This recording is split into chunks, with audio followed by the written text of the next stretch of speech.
Quelque part, quelqu'un est chien et aboie à la lune. Quelqu'un est née chinoise et maintenant elle a 17 ans. Quelqu'un, c'est une blonde et sa sœur est vive, véritablement pétulante. Quelqu'un, son père est Highlander. Quelqu'un, et puis ça lui a retenti sur les reins et maintenant fini. Il dit qu'il aime autant mourir à l'hôpital. Quelqu'un, il a de grosses solives à sa maison. Quelqu'un, il veut encore un peu de crème. Mais l'autre quelqu'un, c'est l'existence de Dieu qui le chipote. Quelqu'un vient d'avoir un moment de fierté qu'il expira durement. Quelqu'un, il pleut. Quelqu'un, cette fois, il pleut fort. Quelqu'un, les gens d'à côté rentrent à l'instant. Quelqu'un, il n'y a pas eu de brise aujourd'hui et la houle de fond est encore forte. Quelqu'un, il pleut toujours, mauvais pour le toit. Quelque part, quelqu'un renaît insecte, se nourrissant d'excréments tout le jour, ses antennes trempant dans la substance fétide. Essayant de se souvenir d'une vie antérieure, malgré lui, il songe à une future quand les excréments seront plus copieux et plus uniformément répandus de manière qu'il y en ait pour tous. Quelque chose, quelque part, éraille sous un train de 600 tonnes et plie et vibre et enfin se redresse. Quelqu'un zut pour les autres, quelqu'un zut pour moi. Quelqu'un porc-épic clarinette, quelqu'un clarinette seulement. Quelqu'un sa pirogue c'est son île, quelqu'un sa misère c'est son île. Quelqu'un sa robe c'est son île, quelqu'un son enfance c'est son île. Quelqu'un faire la soupe à la cuisine c'est son île. Quelqu'un c'est quand les autres parlent son île. Quelqu'un il n'a pas d'île. Quelqu'un il n'a qu'une toute petite île. Quelqu'un, si vous croyez qu'il aimerait ça, une île. Quelqu'un, en 1938, plus d'îles, mort aux îles, tous en uniforme. Quelqu'un, un courant d'air suffit pour mettre son île en danger. Quelqu'un, être en désaccord avec sa famille, c'est son île. Quelqu'un, il a plus de fleuves que d'îles. Quelqu'un, il a plus de barrages que de fleuves. Quelqu'un, il a plus d'horizons que de barrages. Quelqu'un, il a plus de savoir que d'horizons. Quelqu'un, il suit plus la pente. Quelqu'un, du talent comme mes bottes. Quelqu'un, diplomate, circonstance. Quelqu'un, plus d'échelle que de pensée. Quelqu'un, pour lui, le réveil est une pistache. Quelqu'un, pour lui, le réveil est une tasse. Quelqu'un, pour lui, l'éveil est une médecine. Quelqu'un, pour lui, c'est une glaire. Quelqu'un, pour lui, c'est un clou. Quelqu'un, pour lui, le sommeil est un melon.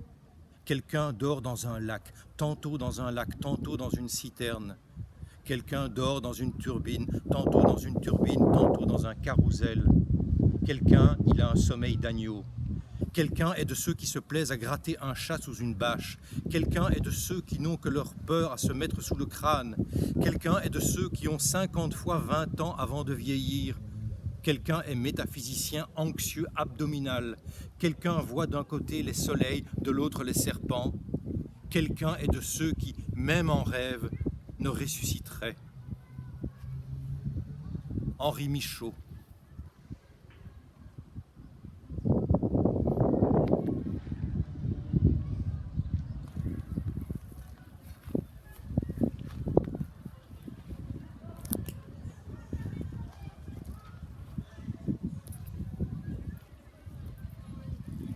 Figure. Est-ce que Modiano va parfois manger des boulettes d'élan chez Ikea? Est-ce que Toni Morrison a une paire de chaussettes préférées? Est-ce que le Clésio a déjà été coincé à la gare de Saint-Pierre-des-Corps? Est-ce que Doris Lessing achetait des Kit Kat au distributeur? Est-ce que Samuel Beckett faisait des bruits de bouche quand il mangeait des biscottes? Est-ce qu'Hemingway oubliait de rabaisser la lunette? Est-ce que Pablo Neruda laissait de côté la croûte de sa pizza? Est-ce que Bob Dylan utilise du shampoing antipelliculaire? Est-ce que Saint John Perse mâchouillait le bout de ses stylos? Est-ce que la maîtresse vit dans l'école?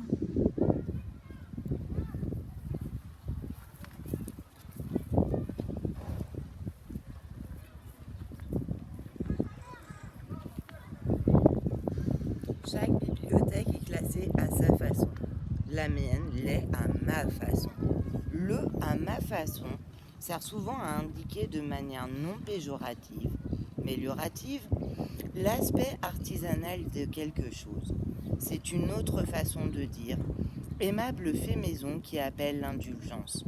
Une tarte à ma façon aura la croûte un peu brûlée, trop de sucre, un ordonnancement de pommes anarchique, mais elle fera penser à la tarte de maman. Au contraire, des tartes industrielles, à l'impeccable rosace qui n'évoque rien à personne.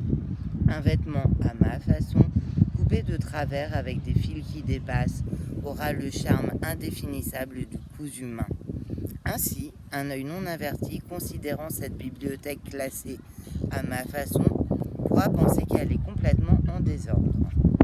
Ce n'est pas complètement faux, mais ce n'est pas tout à fait vrai non plus, puisque je trouve, presque, toujours les livres que je cherche.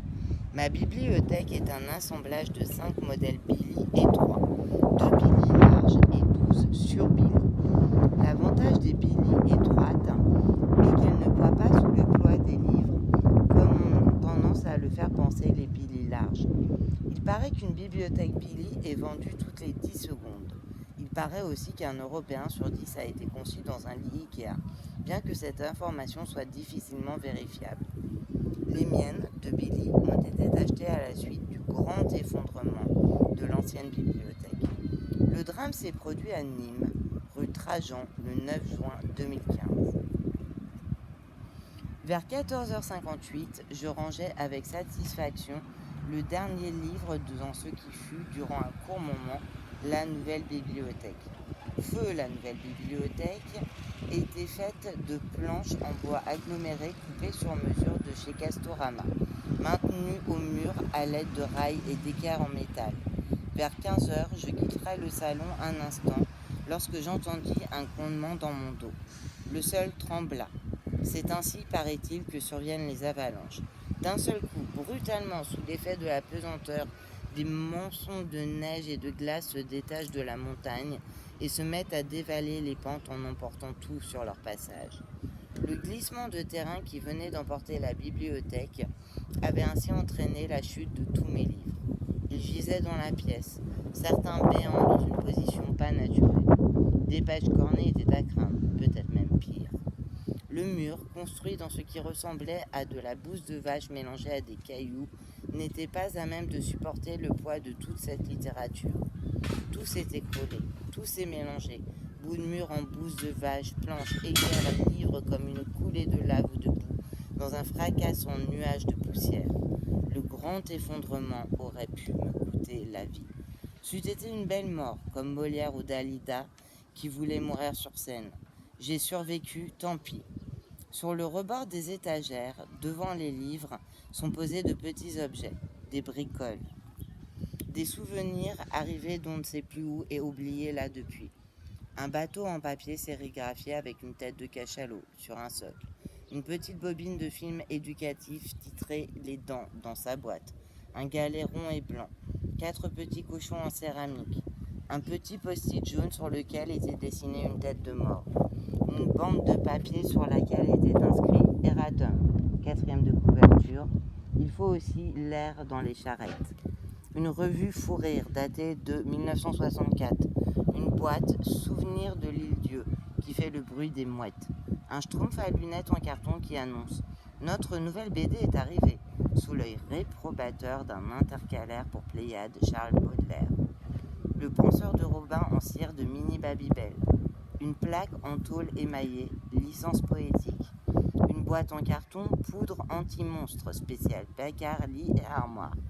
Un 33 tours, plaisir coupable, amour caraïbe. Une fausse éponge d'Yves Klein. Une fausse brique de Robert Fillot. Un vieux jeu de Scrabble.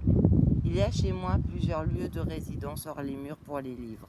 Rejetés ça et là comme du goémon ou du varech sur une plage.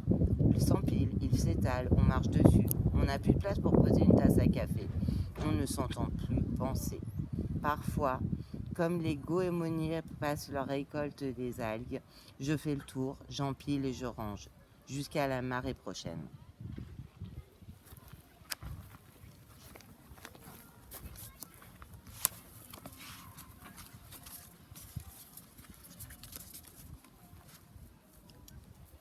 Autre temps. Si tu as une question, demande à Google. On a partagé un Uber. Elle a fait une croisière Zumba. Je passerai en mode avion après avoir mis mon app à jour. On est sur un bien atypique, il va falloir se positionner rapidement. Un bar à ongles vient d'ouvrir en bas de chez moi. T'as combien de barres de réseau toi? J'ai bloqué un troll sur Insta. C'est mort pour l'after. Cette cougar a les yeux qui crient braguette. Elle est partie en vacances avec son plan Tinder, le truc à ne pas faire. Pourtant sur le tuto YouTube, ça avait l'air simple. C'est l'heure de ma routine beauté. Il a je ne sais pas combien de followers. 2 tendances maquillage divisent la sphère beauté. Le contouring et le strobing. Pour la boussole, il faut du réseau. Je crois que je vais partir sur un fromage de chèvre. De nombreux gilets jaunes ont rejoint la liste de Francis Lalanne. Il y a du gluten dans les smoothies bananes? Le point commun entre toutes ces phrases, c'est que ni Jules Verne, ni Maigret, ni Pérec ne les auraient comprises s'ils les avaient entendues. Ou alors, c'est qu'ils auraient fait semblant. Peut-être seront-elles bientôt datées, obsolètes ou périmées. En attendant, elles sont de notre temps. Gérard Depardieu, lui, les comprendrait certainement toutes, même celles sur le smoothies banane. Je me demande ce qu'aurait dit Maigret si une femme en cheveux était venue lui demander s'il y a du gluten dans les smoothies bananes. J'aime, dans une histoire, découvrir des phrases, des mots ou des situations que je ne comprends pas parce qu'ils appartiennent à une autre époque ou à une culture différente de la mienne. Clémentine Mélois, Dehors, la tempête.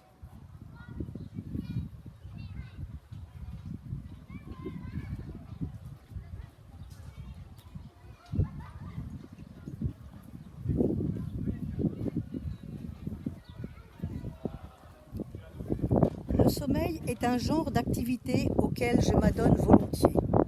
Quand je dors à fond. Sommeil léger, profond, paradoxal, cycle circadien et ultradien, je n'omets aucune phase, je ne néglige aucune étape. Mais au-delà de ces heures nécessaires, dormir est une perte de temps. Les grasses matinées, les siestes digestives, les purs moments de paresse qu'on passe à rêvasser les yeux au plafond, la tête sous l'oreiller, très peu pour moi. Mon plafond est noir. Je n'ai pas d'oreiller. J'ai d'ailleurs mis au point une méthode tout à fait infaillible. Je n'ai pas acheté de lit. Je dors à même le sol. Pas de tapis moelleux, ni de moquette molletonnée, ni de parquet stratifié, ni même un petit bout de linoléum. Je m'allonge à même le ciment. C'est dur, c'est froid. Je vous assure qu'on n'y reste pas plus qu'il ne faut. J'ai même pensé à étaler du verre pilé sur ma couche. Mais quand même, je ne suis pas maso, je ne suis pas fakir. Sur les murs, pas un tableau, pas de papier peint, rien. Dans ma chambre, j'ai toujours les yeux fermés. C'est ainsi qu'on gagne un temps précieux. Ma vie est tout à fait optimisée. Je mets les précieuses minutes que je gagne à l'optimiser davantage. Enfin, tout ceci, c'était avant que je ne rencontre Lénie, la nouvelle employée du bureau d'en face, cette fille au prénom étrange et aux façons coquettes. Je l'ai vue la première fois il y a 3 semaines, au retour de la cantine. Instantanément, j'ai ressenti une précipitation asynchrone de ma respiration, une sensible déformation du temps doublée d'une altération de ma capacité de jugement. Je n'avais pas trop mangé, je ne mange jamais plus que de besoin. L'hypothèse la plus probable était que je sois tombé amoureux. Je ne suis pas le genre d'homme que l'amour effraie. C'est une chose très naturelle qu'il suffit d'organiser comme le reste. J'avais envie que nous passions du temps avec Lénie, du temps puis des nuits. J'imaginais tout, et tout était déjà parfaitement réglé, tout, sauf que je ne pouvais pas me permettre de l'inviter sur la dalle de béton. Une solide intuition me prévenait que ça manquerait de romantisme. Ne dit-on pas que l'amour a le pouvoir de changer le plus inflexible des hommes ? J'ai donc longuement réfléchi à l'installation d'un lit, et même d'un moelleux matelas. Je m'interrogeais sur la largeur qu'il conviendrait de choisir. Un amour extraordinaire ne peut se contenter d'un lit de dimension standard. Certes, le choix d'une taille modeste favoriserait le rapprochement, l'intimité, peut-être quelques caresses et ce qui s'ensuivrait. Mais trop proches, même les plus tendres amants finissent par se gêner. Quant à être trop éloigné, je craignais l'absence d'intimité, l'impossibilité des caresses et que s'en suivrait-il. Au bout de 3 semaines, j'ai fini par ouvrir mon cœur à Lénie. J'ai été directe. Je lui ai demandé quelle était, selon elle, la dimension idéale du lit où elle aimerait coucher avec moi. Inexplicablement, elle m'a giflé. J'ai depuis regagné ma chambre d'ascète, retrouvé ma couche de béton, repris mes sommeils réglés. Malgré mes efforts, chaque soir, allongé sur le ciment, cette histoire me pique. Je vous l'ai déjà dit, je ne suis pas fakir. Jean-Marc Rinçant, mesure de lit sans ciment. Mesure de lit sans ciment.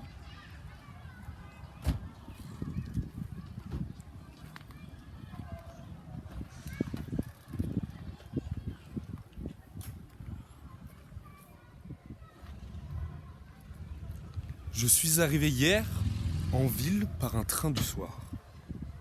En prévision de ma première nuit, j'ai pris une chambre d'hôtel, dont je tairai l'enseigne pour d'évidentes raisons de tranquillité.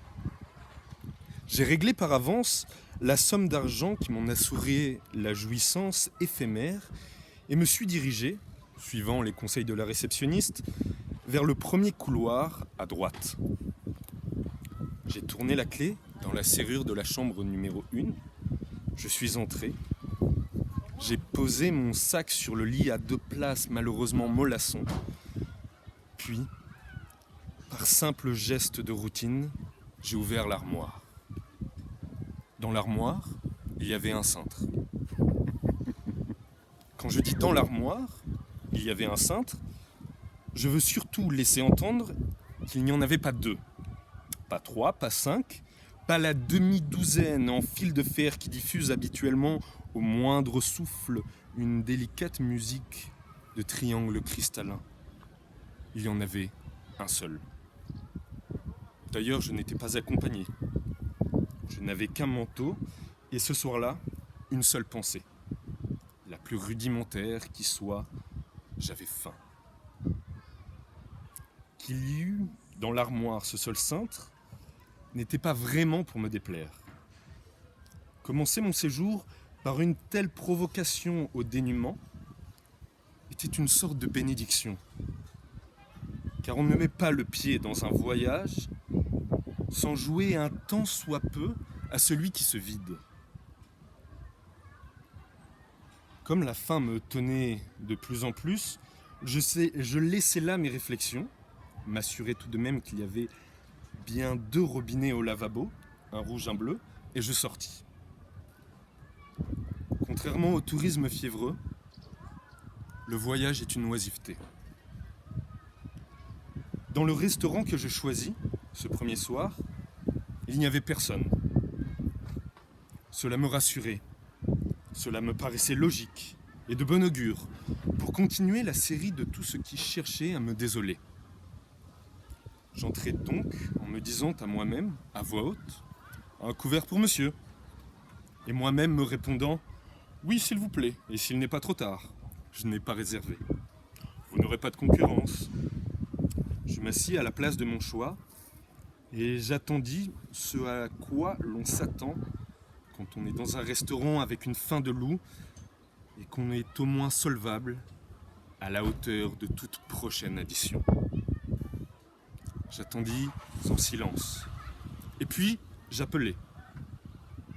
Un homme apparut, tout de même, qui ne semblait pas très décidé à se mettre au fourneau. Il s'approcha de moi, comme s'il m'attendait depuis toujours. Et plutôt froidement, me tendait la main que je serrais surpris. « Ne me dites pas que vous voulez souper. » »« Mais si. » Il eut un sourire amusé et ajouta « Après tout, pourquoi pas? Ce sera plus cérémonieux. » Drôle de patron.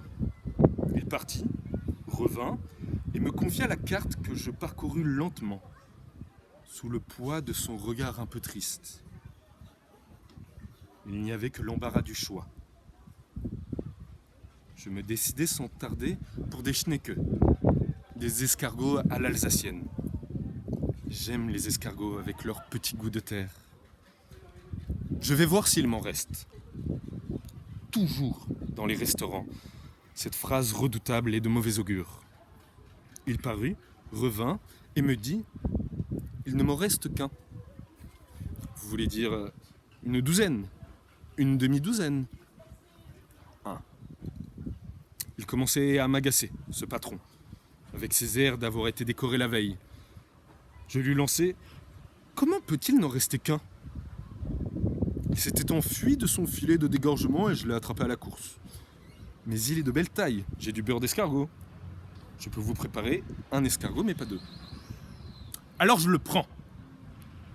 Je dis ça d'un ton un peu plus vif que je ne l'aurais voulu, mais l'homme ne broncha pas. Il attendait la suite. Évidemment, la tarte à l'oignon. Voilà qui tombe très bien. Il m'en reste une part. Une part. Une petite part. Attendez, avant l'escargot, il ne fait pas chaud, donnez-moi un bouillon de bœuf aux quenelles de moelle. Non, désolé monsieur. À la quenelle de moelle. Car vous n'en avez qu'une, évidemment. Monsieur est devin. Voyons, si je vous commande une carpe frite du Sango, à supposer que la seule qui vous reste soit de belle taille, j'aurai peut-être une chance d'attraper au vol un plat de résistance. Je n'ai plus une seule carpe au vivier, cher monsieur, plus une seule joue de carpe, plus une seule nageoire, plus une seule écaille de carpe. Et qui plus est, je n'aurai pas assez d'huile pour la friture. Coq au Riesling, plus de Riesling. Coq à la bière, et plus de coq. Bon. Habituellement, dans ce genre de situation qui est une sorte de bras de fer, le joueur qui jette l'éponge laisse tomber de guerre lasse. Il serait plus simple que vous me disiez ce qui vous reste. Mais je ne l'entendais pas de cette oreille et je préférais poursuivre le combat à armes égales. Alors, après la tarte à l'oignon, ce sera une oie farcie de la Saint-Martin. Comment dites-vous? Martinsgans? Il m'en reste une, monsieur, qui fera 6 kilos. Je la veux. Mais vous l'aurez. Elle sera flanquée de 500 grammes de porc haché, œufs, persil, échalotes, un petit brin de thym, 200 grammes de mie de pain, le foie de l'oie. Pas de châtaigne? Une châtaigne. Je lui aurais mis volontiers mon poing dans la gueule en réponse. Mais je trouvais plus glorieux d'essayer de me contenir et préférais dire que ce serait parfait. Un Munster? Il y en avait un dernier Munster. Et pour dessert, un misérable et solitaire petit four à l'anis. Je commandai pour le vexer une bouteille de Châteauneuf du Pape. Peut-être 2. Je vais voir s'il m'en reste. Il en restait. J'aurais voulu un corbière ou un tavel, un vin aux antipodes. Et pas d'apéritif. Des fois qu'il y aurait pour l'accompagner qu'un malheureux bretzel. En attendant, donnez-moi un journal. Je dois dire que le patron s'appliqua de son mieux pour confectionner et me servir cet étrange repas. Frugal le plus souvent, profus au moment de l'oie, que je ne parvins à terminer qu'à 2h30 du matin. Quand je demandai l'addition, il n'était pas loin de 4 heures. Et j'avais bien dû prendre 7 à 8 kilos quand je sentais déjà faire leur nid graisseux autour de mon nombril et dans les joues, tandis que le Châteauneuf avait orgueilleusement hissé les couleurs dans la partie haute. Ça avait été très bon et même exceptionnel. Je le dis au patron, car chaleureusement, il faut dire que c'est bon, si c'est bon. Il rosit de plaisir et ajouta « L'addition ? Quelle addition ? Naturellement, vous êtes mon invité. Ou plutôt, votre propre invité. À la rigueur, si j'étais un goujat, je pourrais vous faire payer la main-d'œuvre. Mais il n'en est pas question. Je vous l'offre de grand cœur. Vous m'êtes plutôt sympathique. Monsieur, je ne comprends rien à ce que vous me dites. Vendu, c'est vendu. Vous m'avez acheté ce restaurant dans lequel j'ai travaillé toute ma vie. Travaillé dur, vous savez. Je suis content d'arrêter, bien qu'un peu ému. Vous m'en avez donné un bon prix. J'en voulais davantage, mais n'en parlons plus. Tout ceci est à vous, maintenant. Faites-en ce que vous voudrez. À vous les gamelles et les fourneaux, les batteries de couteaux. Je n'emporte rien et j'ai tout nettoyé.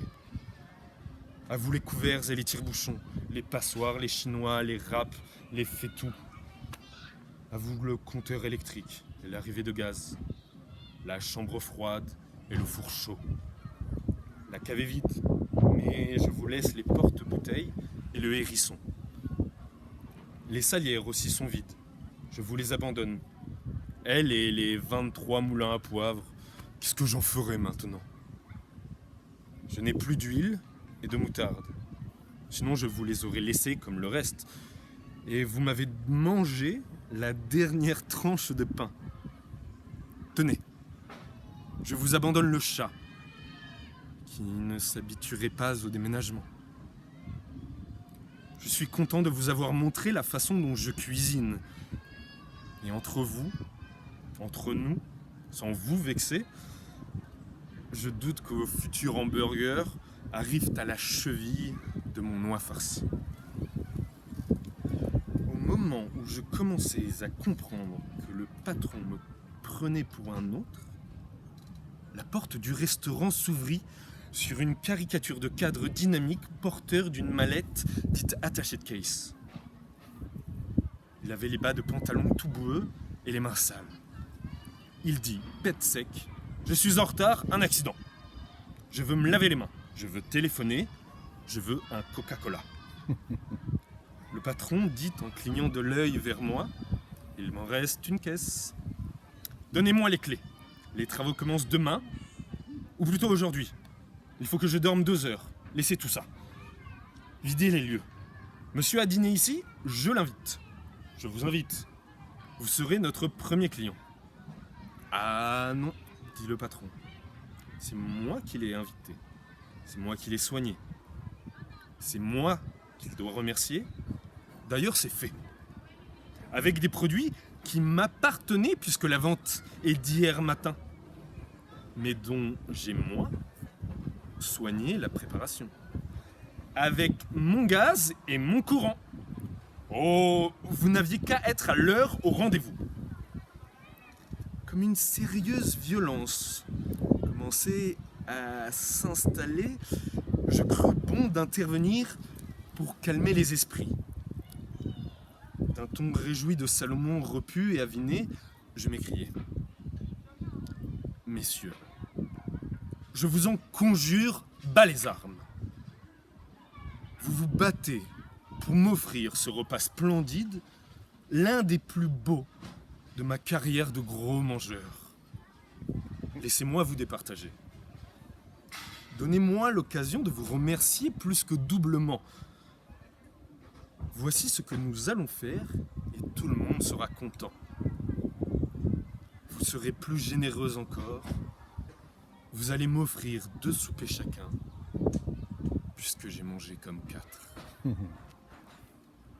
Chambre vide et ventre plein de Jacques Jouet.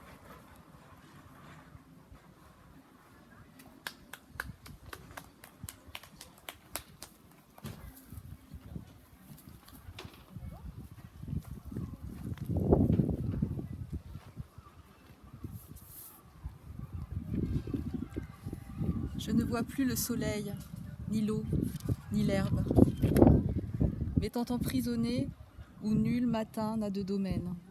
Si, dans le cube pur de la nuit, je distingue d'autres branchages que sur l'arche des pensées. Je les chasse, je les cache. N'ont de place que les lampes, la division du clair, au sombre, au devant de moi coupant le visible.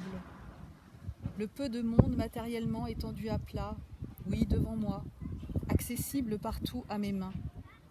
Car tous ces objets, d'ici, disparus, j'ai suscité soleil pour soleil, eau pour eau. J'ai fait traverser les monceaux d'opaques et les soleillements d'ailleurs. Ô soleil en qui j'ai confiance, à quel point vous êtes moi. Je peux vous montrer à tous, dire couleur des bois, orange, dire rouge et être cru. Soleil réveillé sur ma langue, soleil alentour averse. Je vis sans hiver, sans lieu, nul temps n'est plus qu'un autre. J'ai cessé d'entendre le bruit que fait l'eau aujourd'hui. Je ne dis pas le monde est bain de fiel, je ne dis pas voici des yeux et des merveilles. Je suis soir et neutre. Le sentier amour n'a pas été poursuivi. Le temps collectif n'est qu'un savoir, et je sais la forme lourde qui m'en sert. Mais sur le blanc qui se présente, je n'écris pas. Je trouve peu, je prends peu. Dans le blanc des villes, je me trappe.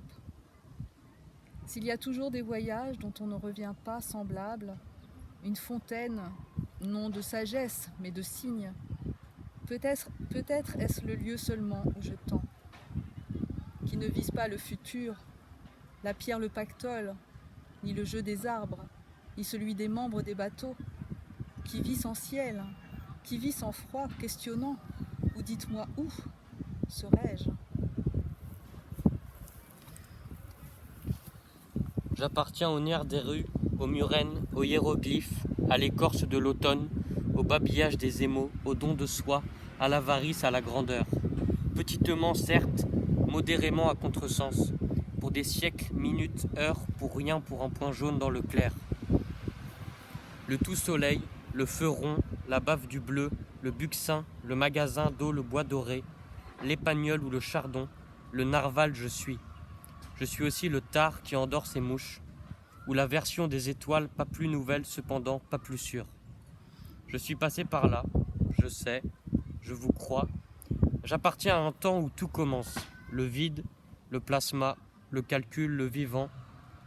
Comment pensais-je, on ne déchiffre pas encore le morse des montagnes. On ne sait pas déduire avec les sports. Il y avait des fenêtres qui se fermaient, un bruit de voiture, des querelles, un bruit de course. En ce temps, je n'avais pas aboli l'immédiat.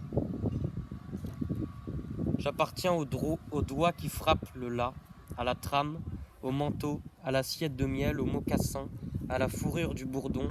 J'appartiens au voyant bleu de la fenêtre. J'appartiens à tout, non pas hier au feu, demain à l'ongle, à tout simultanément. J'ai ce pouvoir qui n'est pas ce que je peux, non, ce que je suis. J'appartiens. Comment disais-je ?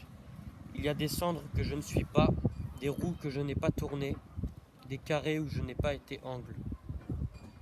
Comment disais-je ? Il y a des yeux par lesquels je n'ai pas vu. Des foules sans moi se sont jetées sur des pierres. Des vérités sans moi ont trouvé le bout de leur chaîne. Jacques Roubaud, le signe appartient.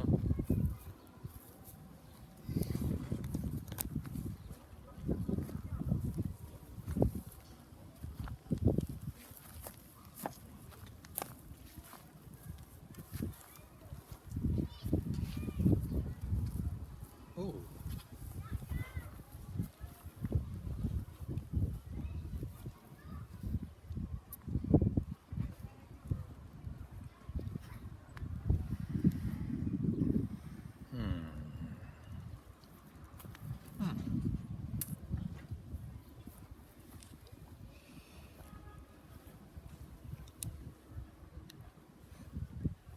l'avantage de boire son café debout, comme on le fait en Italie dans ces délicieux bistrots sans chaises dont l'odeur est déjà un programme, c'est que le café vous descend directement dans les chaussettes. Vous ressentez d'abord un bien-être de pied, une chaleur basse qui vous anime et qui, bientôt, remonte jusqu'au sommet de votre être. Vous dégustez votre café par la danse. Si au contraire, vous le prenez assis à table immédiatement après le repas, comme on le fait en France, le café stagne à la pliure du corps. Vous le dégustez alors par la panse. Les deux méthodes ont du bon. Commandez un café dans un bistrot parisien et le garçon criera en écho « Un express, un !» Commandez un express et il criera la même chose. La liberté et la fantaisie sont donc du côté du client. Il est vrai qu'il y met le prix. Commandes entendues à Paris en 2004 et 2005, accoudées à différents comptoirs de la capitale. Un café, un express, un expresso, un petit noir, un bien blanc, une noisette, un serré, un double serré, un crème, un café au lait, un café glacé. Rare. Un jus, un allongé, un déca, un négrillon, un arrosé, un salé, tôt le matin ou tard le soir. Un kawa, un petit kawa, un café turc dans le 10e arrondissement, un petit café dans sa culotte, un humoriste. Ce que je n'entends plus du tout et que j'ai autrefois entendu, la verse, la débelloise à Saint-Étienne exclusivement, avec une variante du Belloir à Lyon. Un jus de chaussette, un réchauffé, un filtre, c'était avant l'arrivée de la machine. Le cas particulier du Matthews.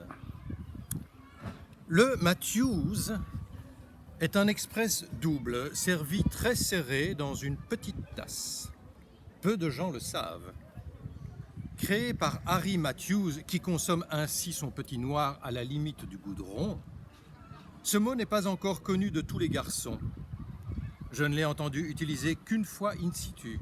C'était au Balzar par Georges Perec. Le garçon savait de quoi il retournait.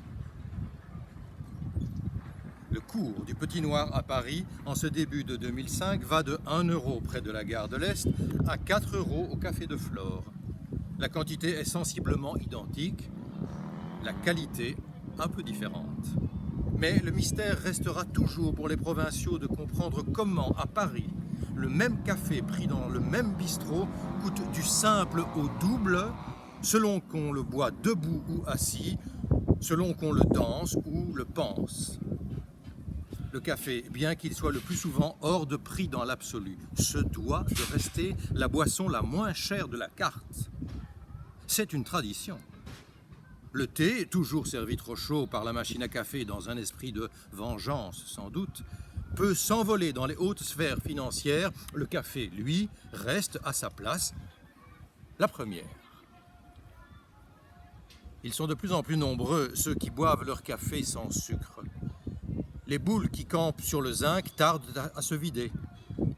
Parfois un demi-sucre pour chasser l'amertume, rarement un, et plus jamais les 2 sucres qui semblaient être encore la règle du bon usage dans les années 60.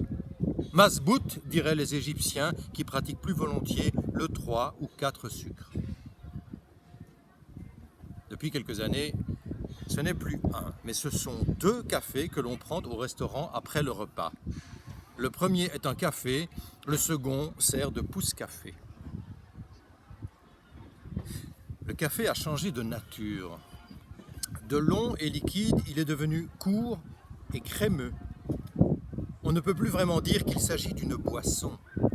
Il ne désaltère plus, mais quel raffinement dans la texture.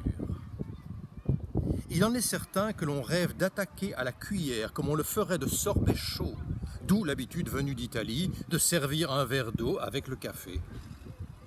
Le café ne prétend plus étancher du tout, ni satisfaire d'autres désirs que le désir de lui-même. Il est un en soi. Le dernier refuge des cafés-filtres a été, curieusement, le TGV. Pendant une période, on pouvait boire au bar situé dans la voiture 4 au centre de la rame un café coulé d'un filtre de plastique beige, ma foi, assez mauvais.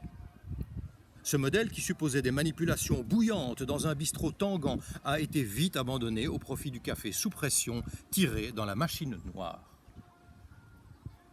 À la brocante, la cafetière à chaussettes, le percolateur à main, les filtres en aluminium.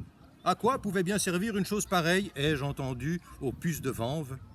Les cafetières 2 boules avec leur bec Bunsen, celles-ci sont si complexes qu'elles pourraient fort bien redevenir à la mode un prochain jour. Les cafetières métalliques italiennes en forme de diabolo que l'on vissait en leur milieu et que l'on posait directement sur la flamme. Le moulin à café manuel dont Peugeot était le parangon. Le moulin à café électrique Moulinex qui délivra jadis la ménagère du laborieux moulinage.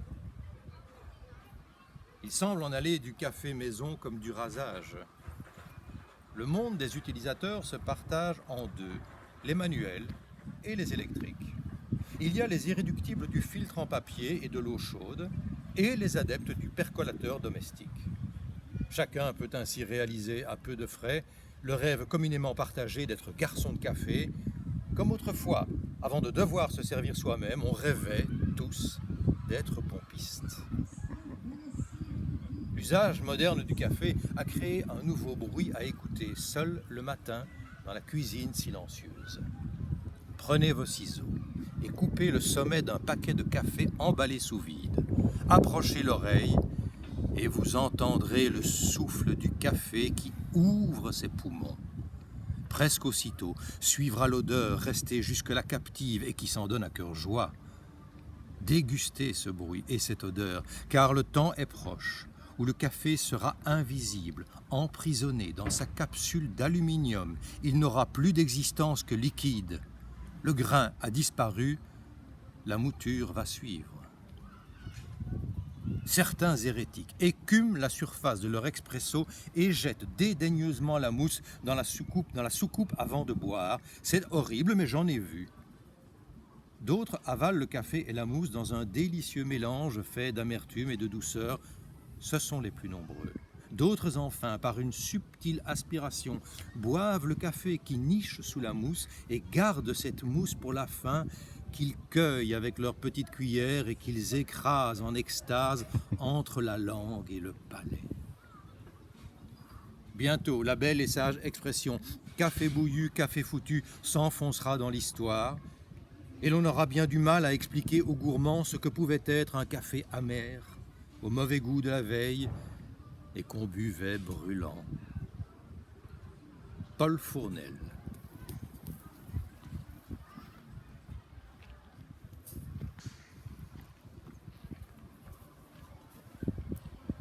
Pirouésie 2020.